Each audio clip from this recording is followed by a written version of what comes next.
वालेकुम सलाम साहब। अरे वालेकुम सलाम जनाब, क्या हाल है? जी मैं ठीक हूँ, आप कैसे हैं? खैरियत से? अल्हम्दुलिल्लाह यार, आपने तो छापा ही मारा है। बस सर हम आपके पुराने ऑफिस चले गए थे, पता चला कि आपका ऑफिस चेंज हो गया। अच्छा बस यार ये तब्दीली आ चुकी है, आपको पता है, तो फिर तब्दीली आ रही है, अभी तक चल रही है। आप तो काफी कलरफुल आपका लास्ट वाला रूम था, ये भी खाली खाली है, लगता है अभी आपने सेटिंग नहीं की इसकी। हाँ बस अभी चूंकि शिफ्टिंग के मराहल नहीं है, तो अभी आप देख रहे हैं कोई कंप्यूटर सिस्टम भी यहाँ पर अभी नहीं है, तो इंस्टॉलेशन में थोड़ा टाइम तो लगता है। आज नाश्ते में क्या खाया आपने? नाश्ते में आज मैंने फुल्का खाया है, कीमा मटर थे और दही। सुबह कितने बजे उठते हैं?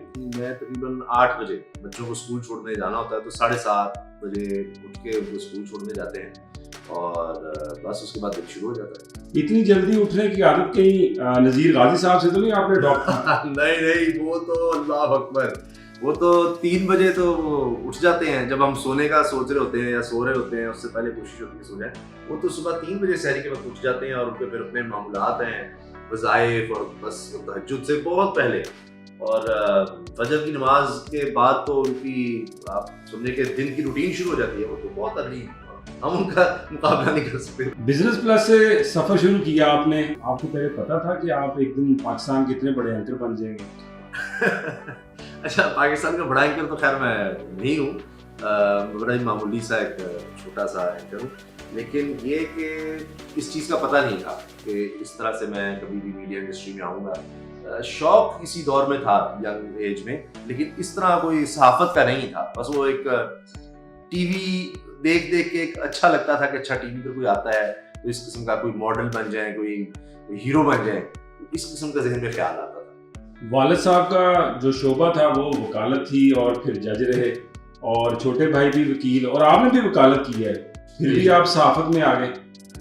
बस वो हादसाती तौर पे ही आप कह सकते हैं, लेकिन यह है कि बचपन से अगर आप देखें तो ट्रेनिंग इस तरह ही की थी। अब बड़ा भाई भी मेरा सुप्रीम कोर्ट के माशाल्लाह वकील है, छोटा भाई ने रजिस्ट्री का कोर्स किया, तो मैं भी बस वकालत में पढ़ाई की, लेकिन उसके बाद जब प्रैक्टिस में थे तो अचानक बस ये बिजनेस प्लस से एक ऑफर आई, और चूंकि बचपन से ये अब्बू ने ये किरात नात तकरीरों पर लगाया हुआ था, तो उसकी वजह से गवर्नमेंट कॉलेज में जब गए तो वहाँ पर भी यही काम करते रहे, यूनिवर्सिटी में भी, तो दोस्तों को पता था, तो किसी दोस्त ने मुझे इस तरह से रेफर किया और वो मेरा फिर वहाँ इंटरव्यू वगैरह हुआ, मैं सिलेक्ट हो गया, तो फिर वहाँ से सिलसिला शुरू हो गया। फील्ड में हर किसी का कोई ना कोई उस्ताद होता है, आपके कौन उस्ताद है? मेरे उस्ताद बहुत से हैं, लेकिन मेन जिन लोगों को आप कहेंगे, मैं हर वक्त सीखने के अमल से इंसान गुजरता है, मैं ही नहीं, अब भी मेरी जो टीम है मैं उससे भी सीखता रहता हूँ, टीवी देखकर सीखता हूँ, अब तो यूट्यूब का ज़माना है तो उनसे सीखता हूँ। तो अभी जिस तरह सदीक जान है, उसने मुझे यूट्यूब की तरफ आप समझ लगा दिया, फिर हमारा देखो सुनो जानो एक दोस्तों का सेटअप है, उनसे बहुत ज़्यादा सीखा, फैसल बड़ाइच है, जिस तरह बहुत से लोग जो जहाँ जाता हूँ मैं सीखने का मौका मिलता है। लेकिन सहाफ़त के हवाले से अगर आप बात करें तो 3 लोगों का नाम लाजमी लेना पड़ता है। सबसे पहले फहद हुसैन, जब मैं एक्सप्रेस गया तो उन्होंने मुझे ये सारा, जिसको आप प्रॉपर एंकरिंग कहते हैं, वो बताई, सिखाई, मतलब रास्ता दिखाया कि इस तरह एंकर बना जाता है, या ये काम करो, ये पढ़ो, ये देखो। फिर उसके बाद आरिफ मोइन बल्ले साहब, वो एक्सप्रेस में थे और रेजिडेंट एडिटर भी रहे एक्सप्रेस अखबार के, तो उन्होंने मुझे समझा कि सहाफ़त में फिर बड़ा कि सहाफ़त क्या चीज़ है, ये उन्होंने मुझे बताया। फिर जब मैं एक न्यूज़ एंकर से प्रोग्राम की तरफ आया हूँ तो सईद इमरान शफ़कत, जो मेरे एग्जीक्यूटिव प्रोड्यूसर थे और सारा प्रोग्राम देखते थे जब मैं दुनिया टीवी में गया, तो मुझे एक न्यूज़ एंकर से जो प्रोग्राम एंकर आप जिसको कहेंगे वो बनाया है सईद इमरान शफ़कत ने। तो ये मेरे आप 3 अदवार आप कह सकते हैं, ये 3 लोग मेरी सहाफ़ती ज़िंदगी में सबसे अहम किरदार हैं। शादी अरेंज मैरिज थी या लव मैरिज? अच्छा, ये ऐसी अरेंज थी कि जो अब से कई दहाइयाँ पहले शायद सुनते थे आप, कि ना लड़की को देखा, ना नाम पता, ना कुछ, तो बस ये वालिद साहब का फैसला था, और वालिद साहब ने भी मेरी जो वाइफ है उनको देखा भी नहीं था, फादर इन लॉ है, उनसे वालिद साहब की मुलाकात हुई, आध घंटा मुलाकात जारी रही और उसके बाद मेरे वालिद साहब ने फैसला सुना दिया कि بھائی یہیں شادی ہونی ہے. تو میں بھی پریشان ہو گیا, کیا ہے یہاں شادی ہونی ہے, لڑکی کون ہے, کیا کرتی ہے, کون ہے, کچھ نہیں. تو بس وہ اللہ کا کرم ہے کہ والد صاحب کو اللہ تعالیٰ نے اتنی بصیرت عطا کی ہوئی ہے, تو وہ اللہ کا بڑا ہی کرم ہے. 10 سال ہو گئے شادی کو, تو اللہ نے بڑا کرم کیا. کیسا فیصلہ تھا, اور شریک حیات کے بارے میں کچھ بتائیں. شریک حیات ہماری جو ہے ٹپیکل ہمارے جو کلچر کی ہوتی ہیں وہی ہیں, انہیں کی چلتی ہے بھائی. تو اللہ کا بڑا ہی کرم ہے, والدین کے جو فیصلے ہوتے ہیں اس میں بڑی برکت ہوتی ہے. تو اللہ کا بڑا ہی شکر ہے, اللہ نے بڑا کرم کیا ہوا ہے, بڑے خوش ہیں, اور اللہ نے مجھے بڑی اچھی شریک حیات دی ہے. لیکن وہ ہوتی جس طرح ہمارے کلچر میں ہے, ہم تو بس سنتے ہی رہتے ہیں. اسکرین پہ بڑے اگریسو ہوتے ہیں آپ, اور ایکسپریس میں ہمیں یاد ہے کہ آپ بڑے غصے سے اور بڑے دانت چبا چبا کے خبریں پڑھتے تھے, اور حقیقت میں آپ کا مزاج بالکل ڈفرینٹ ہے. تو یہ اسکرین کے لیے آپ نے خاص قسم کا یہ آپ نے اڈاپٹ کیا تھا, کہہ سکتے ہیں آپ. اصل میں نے جس طرح کیا نا فہد حسین صاحب کا, تو اس وقت پاکستان میں یہ تھا کہ ایک خبریں بتانے کا ایک انداز ہوتا تھا. وہ خبریں سنائی جاتی تھیں کہ آج یہ خبر ہے, آج یوں ہوا, اور آپ بیٹھے ہوتے تھے بڑے ایک اچھے اور سلجھے ہوئے انداز میں. لیکن پھر فہد حسین صاحب نے مجھے جو لوگ دکھائے, کہ انٹرنیشنل میڈیا دکھایا کہ دیکھو یہ اینکر کس طرح بول رہے ہیں, تو وہ لوگ خبر کو اون کرتے تھے. جیسے وہ رپورٹنگ سے آتے تھے, اور وہ پورا جیسے جو خبر وہ بتا رہے ہیں اس کو محسوس کر کے بتاتے تھے, یا ایسے کہ یہ جو میں آپ کو چیز بتا رہا ہوں یہ میں نے خود دیکھی ہوئی ہے, صرف یہ نہیں کہ میرے سامنے آ گئی اور میں نے پڑھ کر آپ کو بتا دیا. تو ایسے جیسے وہ رپورٹنگ کر رہے ہوں, بتا رہے ہوں خبر. جب وہ انداز ہوا تو اس میں ایک ایگریشن کی کئی وجوہات تھیں. خبریں ہماری دہشت گردی کا بہت زیادہ ماحول تھا, لوڈ شیڈنگ ہو رہی ہے, لوگ مسائل میں ہیں, احتجاج ہو رہے ہیں آئے دن. یہ خبریں ہی اس طرح کی ہوتی تھیں کہ اگر میں اس ماحول کو اپنے اندر اتارنے کی کوشش کرتا تھا تو وہ بتانی اس طرح پڑتی تھی کہ 12 گھنٹے لوڈ شیڈنگ ہو رہی ہے, لوگ پریشان ہیں, سڑکوں پر ہیں. تو وہ پھر ایگریشن ایک بہت زیادہ ہو گیا. ریٹنگ بھی شوز کیے ہیں آپ نے. آج کل تو بہت اس کا کم ہوتا ہے in the back of my mind, لیکن ایک دور یہ رہا ہے کہ صرف اور صرف ریٹنگ کے لیے شو. پسندیدہ شہر کون سا ہے آپ کا؟ لاہور. پسندیدہ کھانا؟ اچھا یہ بڑا مشکل سوال ہے, کیونکہ مجھے سب کھانے بہت زیادہ پسند ہے. دیسی کھانے ہوں, جس طرح نہاری ہو جائے, مٹن, مچھلی اگر یہ باربیکیو ہو, یا تلی ہوئی مچھلی, پراٹھا, کھجور, دودھ, دہی, یہ سب کچھ اس طرح جو بھی آپ نام لیتے جائیں گے میں کہوں گا. پلاؤ, بریانی, یا گوشت, اور دالیں, سبھی کچھ مجھے بہت زیادہ پسند ہے. پسندیدہ کتاب؟ میرے جو پیر صاحب ہیں ان کی کتاب ہے اوشنز, اور تو وہ کتاب جو ان کی, تو اصل میں ان کے جو لیکچرز ہیں ان پر مرتب کی ہوئی ہیں. ان کے لیکچرز کو نا کتابی شکل دی ہوئی ہے, تو ان کی جو کتابیں وہ میری بڑی فیوریٹ ہیں. اپنے پیر صاحب کے بارے میں کچھ بتائیں. ہمارے پیر صاحب جی وہ شیخ ناظم الحقانی کا ٹرکش قبرص سے تعلق تھا, اور ان کے بیٹے بس اب آنے بھی والے ہیں فروری میں انشاءاللہ, 20 فروری کو پاکستان. تو وہ پاکستان آئے اور وہاں ان سے ملاقات ہوئی. اس وقت بہت چھوٹے تھے, تو والد صاحب نے پھر ہماری بیعت کروائی ان کے ساتھ. تو بس وہاں سے وہ سلسلہ شروع ہو گیا. تو نقشبندی سلسلہ کہلاتا ہے روحانیت میں, اس سلسلے کے وہ بہت بڑے بزرگ تھے. اور الحمدللہ میں سمجھتا ہوں کہ والد صاحب پہ جو ہر احسان ہی میرے والد کا مجھ پر ہے, سارا کچھ ہی.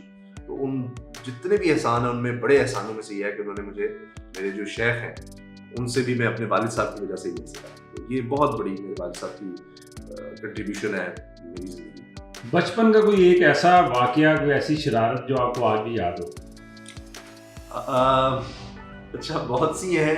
اب کچھ ایسی شرارتیں ہیں کہ وہ مجھے بتاتے ہوئے شرمندگی ہوتی ہے. تو میں کون سی شرارت اس طرح کی بتاؤں, بس یہی ہے کہ وہ محلے میں کھیلا کرتے تھے کرکٹ. تو وہ جب گلی میں کھیلتے تھے تو اکثر لوگ منع کرتے تھے. تو بس یہی تھا, پھر بھی ہم یعنی خاموشی سے کھیل رہے ہیں, یعنی ایسے کھیلو کہ نہ بیٹ سے آواز آئے نہ گیند کا آئے, لیکن بس وہ 1-2 اوور میں ہی ہمارا بھانڈا پھوٹتا تھا اور پھر آواز لگتی تھی, پھر آ گئے ہو, دوڑ جاؤ اتھوں, پھر وہ بھاگنا. تو وہ خاموشی سے کرکٹ کھیلنا کہ کس طرح آپ نے بال ایسے کرانی ہے کہ نہ آواز ہے, اور شاٹ بھی ایسے کھیلی کی آواز نہیں ہے. تھوڑی سی جگہ ہوتی تھی اس محلے میں, ارد گرد گھر تھے. تو وہ پھر وہ گیند نالی میں چلے جانا اور اس کو پھر نکالنا, ایک بڑا عجیب دور تھا وہ. 5 वक्त की नमाज की पाबंदी करते हैं, और अगर कभी कोई शो आ जाए, लाइव ट्रांसमिशन आ जाए, तो उस वक्त क्या सूरत हाल होती है? यार देखें, इसको नमाज की पाबंदी कहा जाता है वो तो कोई नहीं है, ऐसे ही है। क्यों आप मुझसे पहले बड़े गुनहगार हैं तो मज़ीद गुनाह ना कराएं।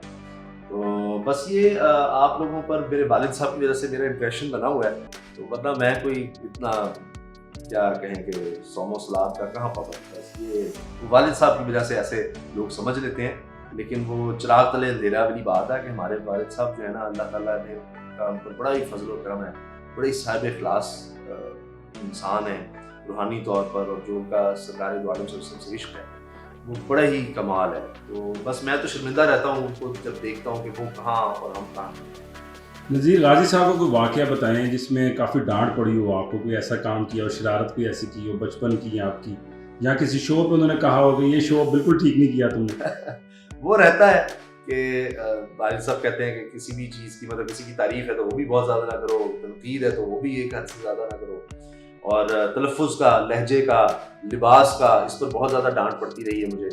और बचपन में शरारत वालिद साहब से तो तौबा करें, लेकिन ये था कि उस वक्त पतंगबाजी होती थी, अब तो ज़ाहिर है बैन हो गई, तो पतंगबाजी करते हुए पकड़े गए तो तब बड़ा डांट पड़ गई, और पढ़ाई में कमज़ोरी आ गई, उस पर डांट पड़ गई। इस तरह से था। तो वालिद साहब उस दौर में बड़े जलाली हुआ करते थे, तो अब तो वो बिल्कुल ही वो दौर नहीं है, तो हम शरारत का तो सोच भी नहीं सकते थे उनके आगे। तो इन चीज़ों पर डांट पड़ी हुई है, ज़्यादा खेल कूद लिया उस पर, लेकिन जो बाहर खेलना कूदना उस पर नहीं डांट रहे, फुटबॉल खेलना, क्रिकेट खेलना, उस पढ़ाई का उनको होता था थोड़ा बहुत, और ये गुड्डी उड़ाने पर डांट पड़ी। मीडिया के हालात आजकल बहुत बुरे जा रहे हैं, किसको कसूरवार समझते हैं? देखा जाए तो मैं समझता हूँ कि एक तो ना सहाफ़त का जो हाल हुआ है उसमें हम साफ़ी सबसे बड़े कसूरवार हैं, और कई जगहों पर ये हुआ कि खुद जो साफ़ी लोग आए और हाई पोजीशन पे गए, उन्होंने भी मालिकान को ऐसे के जो नए लोग आए, मैं उनकी बात कर रहा हूँ, जब हम निचोड़ने की कोशिश की और इतना ज़्यादा पैसा लगवा दिया कि जी पैसा बहुत है तो अपने लोग बस करवाते चले गए और बड़ा कुछ नहीं। उसमें एक तो ये भी बड़ा हाथ है, मैं समझता हूँ। इसके अलावा हमारी जो मेन चीज़ है वो है मईशत, क्योंकि अपने से शुरू करना चाहिए ना, पहले अपने गिरबान में अगर हम झांकें तो हमारा भी कसूर है। मुल्क के माशी जो हालात हैं वो सबके सामने ही है, महंगाई, गुर्बत, बेरोजगारी, ओवरऑल इतने बुरे हालात हैं, फिर वर्ल्ड इकोनॉमी भी नीचे गई हुई है, ये सारा इम्पैक्ट आया है। और फिर सैचुरेशन आ गई कि इतनी आबादी में इतने ज़्यादा चैनल्स, फिर उनकी मार्केटिंग, तो ये सब रीजंस। फिर जाहिर है कि कोई भी शख्स है जो मालिक है वो प्रॉफिट के लिए आता है, तो उसका जब प्रॉफिट कम होना शुरू हो गया तो ये नहीं है कि वो कमा नहीं रहे या लॉस, भाई उसने अरबों रुपया कमाया एक इदारे से, ठीक है, बहुत से इदारे ऐसे हैं। तो अब वो कहते हैं वो जो हमने कमा लिया, अब मजीद वहां से पैसा निकाल के नहीं इसमें डालना, अगर इसमें से पैसा नहीं आ रहा हमने कहीं और से नहीं डालना। हालांकि हम बहुत पैसा कमा चुके हैं, कहीं और कमा रहे हैं, यानी 10 कारोबार हैं तो आप 100 रुपया कमा रहे हैं, तो 5 रुपये इसमें से लॉस अगर हो रहा है तो उन्होंने वहां से 5 रुपये भी नहीं डालना, तो उस वजह से फिर डाउन साइजिंग ये सब आ रहा है। फेवरेट सहाफ़ी? बहुत से हैं, सभी मेरे से बेहतर हैं, जितने भी साथी हैं हर एक से सीखने को मिलता है। तो किसी एक का नाम लेना है पर वो ये लगता है कि जी बस यही है, तो किसी की कोई बात, अगर वसीम बदामी, मैं समझता हूँ अगर आपने एक नाम ही कहना है तो मैं वसीम बदामी कहूँगा, क्योंकि he is the most versatile. यानी आप उनसे स्पोर्ट्स करवाएं, आप उनसे करंट अफेयर्स करवाएं, आप उनसे रिलीजियस शो करवाएं, आप उनसे कॉमेडी शो करवाना है, लाइव ट्रांसमिशन करवानी है, कुछ भी, तो कमाल। फेवरेट को एंकर?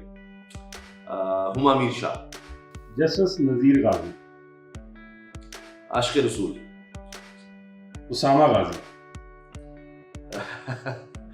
इंतहाई गुनाहगार। अपने फैंस के लिए एक पैगाम? बस दुआ कर दिया करें कि अल्लाह ताला हिदायत दे। Thank you so much Usama साहब।